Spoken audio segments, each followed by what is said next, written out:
Bonjour. Quelle différence y a-t-il entre l'entrepreneur qui réussit et celui qui échoue? Ce dernier a arrêté avant de réussir, aimait répondre Steve Jobs. Impossible de prononcer le mot startup sans que surgissent immédiatement des formules telles que Lean Startup, Design Thinking ou Test and Learn qui participent toutes de la même conviction. Pour être efficace, l'innovation doit être frugale et se concrétiser par une série itérative d'allers-retours rapides auprès des clients. Objectif affiché, tester rapidement une idée ou une fonctionnalité, si possible addictive, puis l'améliorer grâce au feedback de ses futurs utilisateurs et abandonner si elle ne rencontre pas l'adhésion des clients.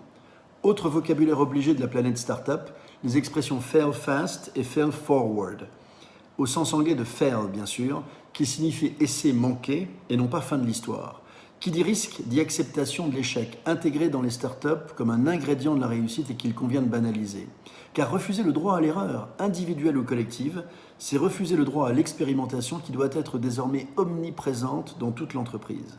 Une habitude typique des grandes entreprises adeptes de l'inertie active, chère à Don Sull, le professeur de management au MIT, développé dans son ouvrage Revival of the Fittest. Le concept est d'une banalité effrayante. Une entreprise qui pousse à l'extrême, les recettes qui lui ont toujours réussi dans un environnement en mutation accélérée courent inévitablement à sa perte. Tétanisés par la peur de l'inconnu, obsédés par leur structure de coût et victimes des motivations parfois opposées entre actionnaires et managers, de nombreux acteurs historiques optent pour une suicidaire créativité à minima.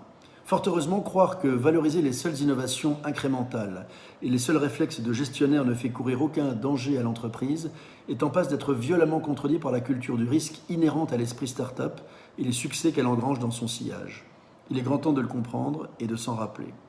À demain pour évoquer le chapitre 6 de mon livre Startup Academy, Data is King. Bonne journée.